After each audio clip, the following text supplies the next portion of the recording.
একটু একা হয়ে বসুন, আলোটা কমিয়ে নিন আর কানের কাছে শুনুন আমার জীবনের সবচেয়ে গোপন কথাগুলো।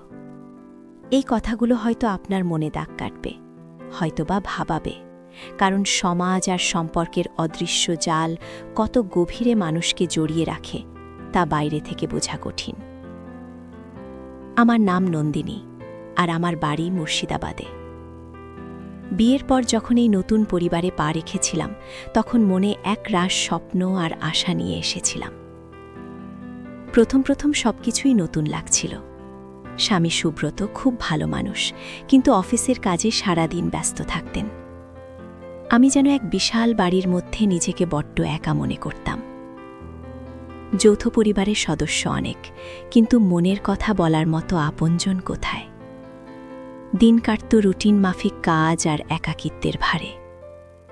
তখনই আমার জীবনে আগমন ঘটল রতনের, সুব্রতর ছোট ভাই, আমার দেবর। সবে কলেজ পাশ করেছে, পড়াশোনায় মোটামুটি ভালো, কিন্তু প্রাণবন্ত আর হাসি খুশি একটা ছেলে। বাড়ির সবার সঙ্গে তার খুব ভালো সম্পর্ক, কিন্তু আমার সঙ্গে কেমন যেন একটা আলাদা টান অনুভব করতাম। প্রথম দিকে মনে হয়েছিল হয়তো নতুন ভাবি হিসেবে তার প্রতি আমার একটা স্নেহ তৈরি হচ্ছে, কিন্তু সময়ের সাথে সাথে সেই স্নেহ কখন যে অন্য এক অনুভূতির দিকে মোড় নিতে শুরু করল তা আমি নিজেও টের পাইনি। রতনের বয়স তখন 22-23 বছর হবে। ছিপছিপে গড়ন, ফর্সা গায়ের রং আর মায়াবী চোখ দুটোতে দুষ্টুমির ঝলক সব সময় লেগে থাকত। যখনও হাসত তখন ওর গালে টোল পড়ত, যা দেখতে খুব মিষ্টি লাগত। ওর চুলের স্টাইল, পোশাক পরিচ্ছদ সবকিছুতেই একটা আধুনিকতার ছাপ ছিল, যা সুব্রতর মধ্যে আমি কখনো দেখিনি। সুব্রত বরাবরই একটু সাদামাটা আর গম্ভীর প্রকৃতির মানুষ। আমার এই একাকিত্ব, আমার এই অপূর্ণতাকে হয়তো রতন তার তরুণ মনে ঠিকই ধরে ফেলেছিল। দিনের পর দিন ছোট ছোট ঘটনাগুলো আমাকে রতনের দিকে আরও বেশি করে ঠেলে দিচ্ছিল। আমি যখন রান্নাঘরে কাজ করতাম তখন রতন এসে সামনে দাঁড়িয়ে থাকত, কখনো এটা ওটা এগিয়ে দিত, কখনো গল্প করত। ওর কথার মধ্যে একটা অদ্ভুত জাদু ছিল, যা আমাকে হাসাতো, ভুলিয়ে দিত আমার সব মন খারাপ। আমি যখন নিজের শাড়ির আঁচলটা কোমরে গুজে রান্না করতাম, ওর চোখজোড়া আমার দিকে কেমন যেন এক অনুসন্ধিৎসু দৃষ্টিতে তাকিয়ে থাকত। প্রথম অস্বস্তি হতো, তারপর কেমন যেন একটা ভালো লাগা শুরু হলো।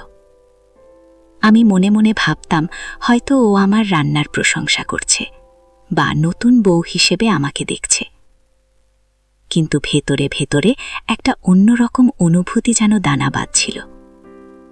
আমি যখন স্নান করে ভেজা চুল শুকাতাম ছাদে, তখন রতন হয়তো বই নিয়ে ছাদের এক কোণে বসে থাকত। আমি যখন ভেজা চুল আঁচড়াতাম, শাড়ির আঁচলটা বারবার সরে যেত আমার বুক থেকে, উন্মুক্ত হতো আমার ভেজা শরীর। তখন রতন আর চোখে আমার দিকে তাকাত। ওর চোখে যে ভাষা আমি দেখতাম তা কেবল দেবর ভাবির সহজ সম্পর্ক ছিল না, সেখানে ছিল এক তীব্র আকর্ষণ, এক গভীর মুগ্ধতা। আমার শরীর যেন সেই দৃষ্টির ভাষা ঠিকই বুঝতে পারত। আমি নিজেও তখন নিজেকে আরও আকর্ষণীয় করে তোলার চেষ্টা করতাম। শাড়িটা আর একটু সাবধানে পরতাম, অথচ ইচ্ছে করেই আঁচলটা মাঝে মাঝে আলগা করে রাখতাম, যেন ওর দৃষ্টি আমার ওপর দিয়ে বয়ে যেতে পারে। এইটা কি ছিল এক ধরনের নীরব খেলা? হয়তো হ্যাঁ। একদিন দুপুরবেলা, বাড়িতে কেউ ছিল না। সুব্রত অফিসে, শ্বশুর শাশুড়ি পাশের গ্রামের এক আত্মীয়ের বাড়ি গেছেন। আমি রান্নাঘরের কাজ সেরে সবে শোবার ঘরে এসেছিলাম। দুপুরে স্নান সেরে একটা হালকা নীল রঙের সুতির শাড়ি পরেছিলাম। শাড়িটা ছিল বেশ পাতলা, আর আমার শরীরটা যেন তার নিচ দিয়েও স্পষ্ট হয়ে উঠছিল। আঁচলটা অবাধ্যভাবে আমার বুকের বেশিরভাগ অংশ উন্মুক্ত করে রেখেছিল। আমার স্বাস্থ্যটা বরাবরই বেশ ভালো, ভরাট বুক, চওড়া কোমর আর মসৃণ ত্বক আমার।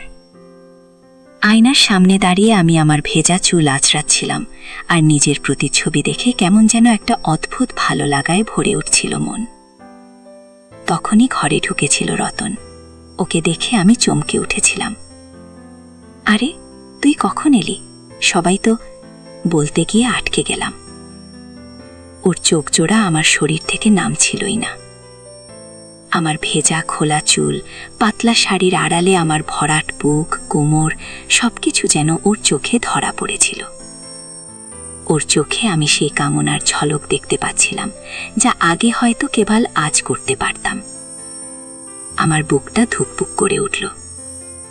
আমি দ্রুত আঁচলটা টেনে নিজের শরীর ঢাকতে চাইলাম, কিন্তু তার আগেই রতন আমার দিকে দুপা এগিয়ে এসে বলল, ভাবি, তোমাকে আজ খুব সুন্দর দেখাচ্ছে।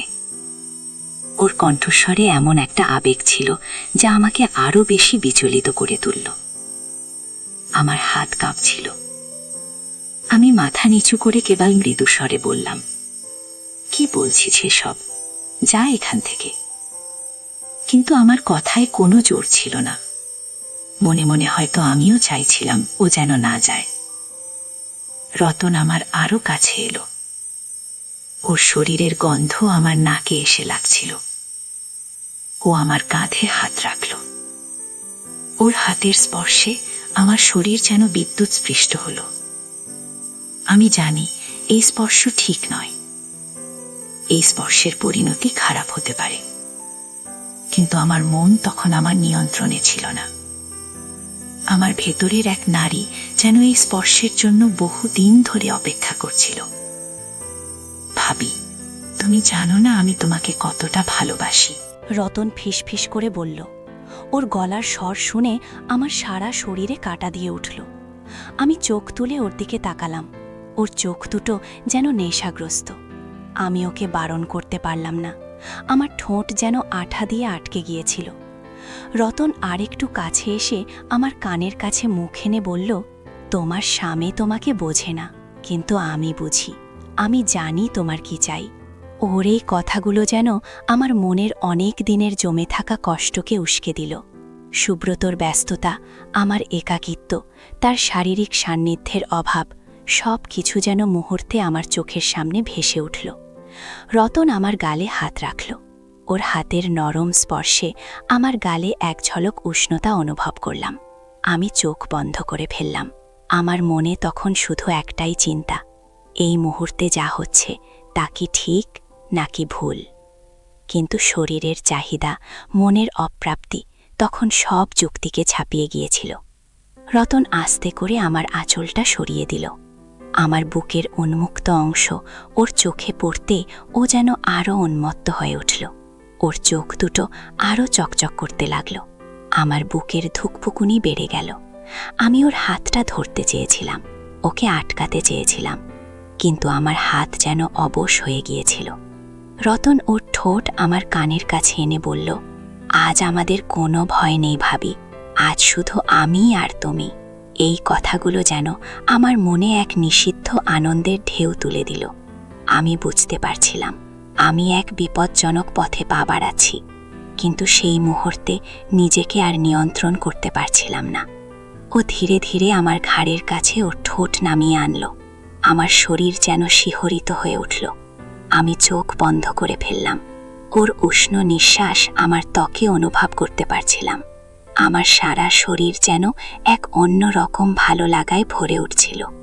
আমি ওর চুলের মধ্যে আমার আঙুল ডুবিয়ে দিলাম। ওর শরীরের গন্ধ আমাকে আরও বেশি করে আচ্ছন্ন করে ফেলছিল। আমার মনে তখন আর কোনো দ্বিধা ছিল না, যা হওয়ার তা তো হবেই, কিন্তু এই মুহূর্তে আমি শুধু এই আনন্দটুকু উপভোগ করতে চাইছিলাম।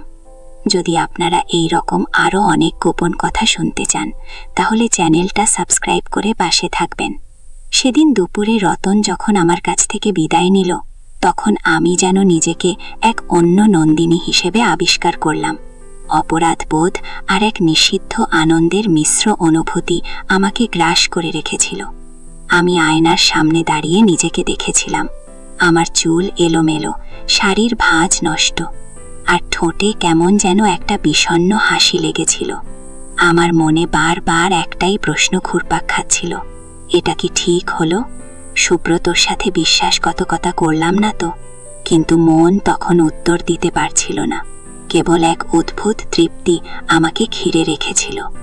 এরপর থেকে রতন আর আমার সম্পর্কটা আরও গভীরে যেতে শুরু করলো। আমাদের চোখাচোখি হলে একটা অদ্ভুত নীরব হাসি খেলে যেত। ওর চোখে আমি সেই কামনা আর ভালোবাসার মিশ্রণ দেখতে পেতাম, আর আমার চোখও হয়তো সেই একই কথা বলতো। বাড়ির সবার অজান্তেই আমাদের মধ্যে এক নতুন সম্পর্ক তৈরি হয়ে গিয়েছিল, যা সমাজ, পরিবার, এমনকি আমাদের নিজেদের নীতিবোধের সম্পূর্ণ বাইরে ছিল। দিনের পর দিন আমাদের গোপন অভিসারগুলো আরও নিয়মিত হয়ে উঠল। বাড়িতে যখনই সুযোগ পেতাম তখনই রতন আমার ঘরে চলে আসতো। ওর আগমনের শব্দে আমার বুক ধুকপুক করত। একাধারে ভয় আর উত্তেজনা আমাকে আচ্ছন্ন করে রাখত। আমি ওর জন্য অপেক্ষা করতাম, যেন ও না এলে আমার দিনটাই অসম্পূর্ণ থেকে যেত। আমরা ঘন্টার পর ঘন্টা কথা বলতাম। আমাদের ছোট ছোট সুখ দুঃখের কথা একে অপরের সাথে ভাগ করে নিতাম। রতন আমার সব কথা মনোযোগ দিয়ে শুনত, আমাকে সান্ত্বনা দিত, যেন আমার মনের সব কষ্ট ওর কাছে অনায়াসে বিলীন হয়ে যেত। সুব্রতর কাছ থেকে যে মানসিক আশ্রয় আমি পাইনি, রতন আমাকে তা নিমিষেই দিয়েছিল। সুব্রতর কাছে আমি যখন আমার মনের কথা বলতে চাইতাম, আমার একাকিত্বের কথা জানাতে চাইতাম, তখন সে হয়তো বলতো, ধুত্তুর, তোমার যত সব ছেলে মানুষই, আমি কি আর ইচ্ছে করে বাইরে থাকি নাকি? কাজের চাপ বোঝো না। তার এই উষ্মা আমাকে আরও বেশি করে গুটিয়ে ফেলত, আর তখনই রতনের কথা মনে পড়ত। রতন ছিল আমার কাছে এক খোলা জানালার মতো, যেখান দিয়ে আমি বাইরের মুক্ত বাতাস নিতে পারতাম। একদিন রাতের বেলা সুব্রত গ্রামের বাড়িতে গিয়ে আটকে গেল জরুরি কাজে। ফিরতে রাত হবে। বাড়িতে শ্বশুর শাশুড়ি আর রতন ছিল। রাতের খাবার খেয়ে সবাই যখন ঘুমানোর প্রস্তুতি নিচ্ছিল, তখন রতন ইশারায় আমাকে ওর ঘরে আসতে বলল। আমার বুকটা ধুকপুক করে উঠল। আমি জানি এটা ঠিক নয়, কিন্তু আমি নিজেকে আটকাতে পারলাম না। সবাই ঘুমিয়ে যাওয়ার পর আমি সন্তর্পণে রতনের ঘরের দিকে এগিয়ে গেলাম। দরজাটা ভেজানো ছিল। আমি নিঃশব্দে ভেতরে ঢুকলাম। রতন ঘরের আলো নিভিয়ে রেখেছিল, শুধু একটা টেবিল ল্যাম্পের আবছা আলো জ্বলছিল। ও বিছানার পাশে দাঁড়িয়ে আমার জন্য অপেক্ষা করছিল। আমাকে দেখেই ওর চোখে মুখে এক ঝলক আনন্দ ফুটে উঠল। ও আমার হাত ধরে টেনে ভেতরে নিল, আর নিঃশব্দে দরজার ছিটকিনি লাগিয়ে দিল। আমি ওর দিকে তাকাতে পারছিলাম না। আমার বুকটা অসম্ভব জোরে ধুকপুক করছিল। রতন আমার শরীরকে নিজের কাছে টেনে নিল। ওর উষ্ণ নিঃশ্বাসে আমার সারা শরীর যেন কেঁপে উঠল। ও আমার শাড়ির আঁচলটা ধরে আলতো করে সরিয়ে দিল। আমার ভরাট বুক ওর চোখের সামনে উন্মুক্ত হয়ে পড়ল। রতন তার হাত আমার পিঠের ওপর রাখল। তারপর আস্তে আস্তে আমার পিঠ বেয়ে নিচে নামতে লাগল। আমি চোখ বন্ধ করে ওর স্পর্শ অনুভব করছিলাম।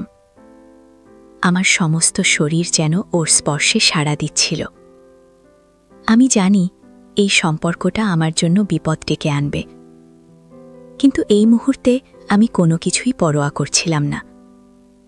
আমি শুধু ওর সান্নিধ্য চাইছিলাম। রতন আমার কানের কাছে মুখ এনে ফিসফিস করে বলল, ভাবি, তুমি জানো না আমি তোমাকে কতটা ভালোবাসি। আমি তোমার জন্য সব করতে পারি। ওর কথাগুলো আমার মনে এক অদ্ভুত ভালো লাগা তৈরি করল। ও আমার ঠোঁটের উপর নিজের ঠোঁট রাখল। আমার শ্বাস যেন আটকে যাচ্ছিল। আমি ওকে আরও শক্ত করে জড়িয়ে ধরলাম। আমার শরীর তখন আমার নিয়ন্ত্রণে ছিল না। আমি শুধু ওর ভালোবাসা, ওর স্পর্শ, ওর উষ্ণতা চাইছিলাম। রাত গভীর হচ্ছিল। আমরা একে অপরের বুকে মাথা রেখে শুয়েছিলাম। বাইরে তখন ঝিরিঝিরি বৃষ্টি পড়ছিল। বৃষ্টির শব্দ আর রতনের বুকের উষ্ণতা আমাকে এক অন্য রকম জগতে নিয়ে গিয়েছিল। রতন আমার কানের কাছে বারবার বলছিল, তোমাকে আমি কখনো একা থাকতে দেব না ভাবি। আমি সবসময় তোমার পাশে থাকব। ওর কথাগুলো আমার মনে এক অদ্ভুত সাহস আর ভরসা জুগিয়েছিল। আমি জানি এই সম্পর্ক সমাজের চোখে অন্যায়, পাপ, কিন্তু আমার মন তখন এই পাপের ভার অনুভব করছিল না। কেবল এক অপার্থিব সুখ আমাকে ঘিরে রেখেছিল। কিন্তু এই সুখ কি চিরস্থায়ী? না, কোনো নিষিদ্ধ সম্পর্কই দীর্ঘস্থায়ী হতে পারে না। ধীরে ধীরে আমার মধ্যে অপরাধবোধ দানা বাঁধতে শুরু করল।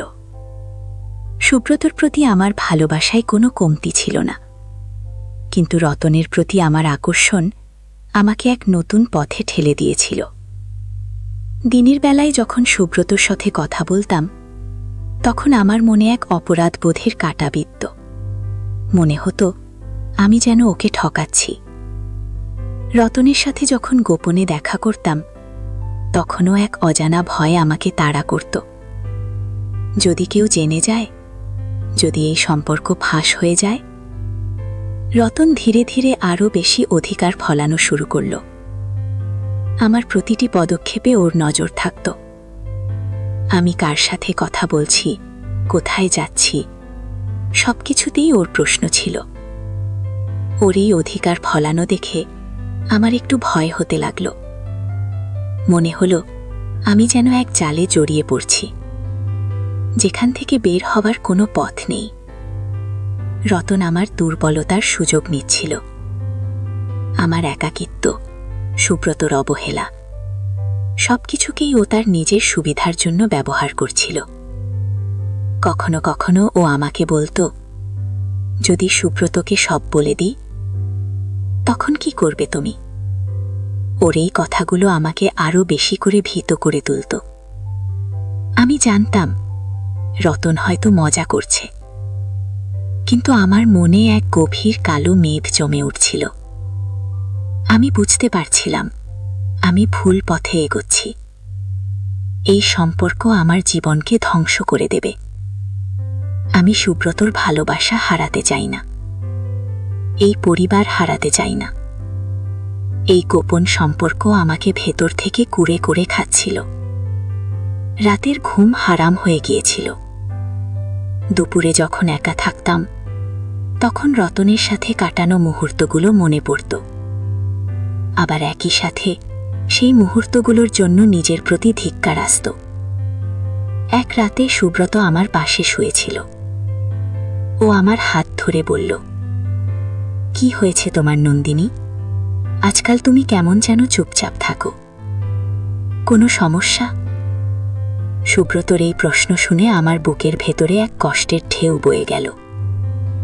আমি কিছু বলতে পারলাম না, কেবল ওর হাত ধরে আরো শক্ত করে চেপে ধরলাম। মনে হলো আমি যেন ওকে ঠকাচ্ছি। আমার চোখ দিয়ে জল গড়িয়ে পড়ছিল। সুব্রত অবাক হয়ে আমার দিকে তাকিয়েছিল। কি হয়েছে তোমার? কাঁদছ কেন? আমি নিজেকে সামলাতে পারছিলাম না। আমি সুব্রতকে জড়িয়ে ধরে ফুঁপিয়ে কেঁদে উঠলাম। আমার মনে হলো এই মুহূর্তে যদি আমি সব কথা ওকে বলে দিই, তাহলে হয়তো আমি এই কষ্ট থেকে মুক্তি পাব। কিন্তু সাহসে কুলোচ্ছিল না। আমি জানতাম এই কথাগুলো আমার বিবাহিত জীবনকে শেষ করে দেবে। সুব্রত আমাকে জড়িয়ে ধরে সান্ত্বনা দিচ্ছিল, সব ঠিক হয়ে যাবে, চিন্তা করো না। ওর এই কথাগুলো শুনে আমার অপরাধবোধ আরও বেড়ে গেল। পরের দিন সকালে আমি একটা কঠিন সিদ্ধান্ত নিলাম। আমি রতনের সাথে আর কোনো সম্পর্ক রাখব না। যতই কঠিন হোক না কেন, আমাকে এই জাল থেকে বের হয়ে আসতেই হবে।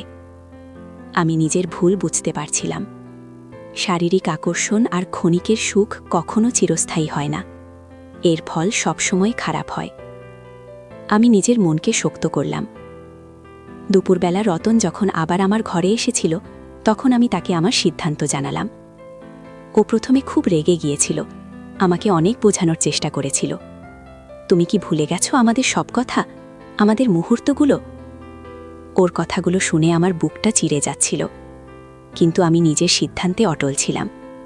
আমি ওকে পরিষ্কার জানিয়ে দিলাম, যা হয়েছে তা ভুল হয়েছে, আমি আর এই সম্পর্ক রাখতে পারবো না। তুমি আমার দেবর, সুব্রতর ছোট ভাই। এই সম্পর্ক আমাদের সবার জন্য লজ্জার কারণ হবে। রতনানাকে ভয় দেখানোর চেষ্টা করেছিল, বলেছিল সব কথা ফাঁস করে দেবে। কিন্তু আমি তখন আর ভয় পাচ্ছিলাম না। আমার মনে হলো যা হওয়ার তা হোক, সত্য একদিন না একদিন প্রকাশ পাবেই। তার চেয়ে ভালো আমি নিজেই এই ভুল থেকে বেরিয়ে আসি। আমি রতনকে বলেছিলাম, যদি তুমি ফাঁস করে দাও তাহলে আমার যা হবে তোমারও তাই হবে। আমার সাথে সাথে তোমারও তো বদনাম হবে, সবার সামনে তুমিও তো মুখ দেখাতে পারবে না। আমার এই কথা শুনে রতন কিছুটা দমে গিয়েছিল। ও বুঝতে পারছিল আমি সত্যিই এই সম্পর্ক থেকে বেরিয়ে আসতে চাইছি। সেদিন রতন আমার ঘর থেকে চুপচাপ বেরিয়ে গিয়েছিল। আমার বুক থেকে যেন এক বিশাল পাথর নেমে গেল। আমি জানি এই পথটা কঠিন হবে, হয়তো রতন আমার উপর রাগ করবে, হয়তো আরও কিছু সমস্যা তৈরি হবে। কিন্তু আমি মনে মনে প্রতিজ্ঞা করেছিলাম আর কখনো এই ভুল করব না। আমি সুব্রতকে আরও বেশি সময় দেব, আমাদের সম্পর্ককে আরও মজবুত করব। আমার ভুল থেকে আমি শিক্ষা নিয়েছিলাম। জীবনের পথ অনেক জটিল, অনেক সময় আমরা আবেগের বশে এমন ভুল করে ফেলি যার ফল আমাদের সারা জীবন ভোগ করতে হয়। এই গোপন সম্পর্কের জালে একবার জড়িয়ে গেলে সহজে বের হওয়া যায় না। তাই সব সময় মনে রাখা দরকার, পারিবারিক সম্পর্কগুলো পবিত্র, তাদের সীমারেখা মেনে চলা উচিত।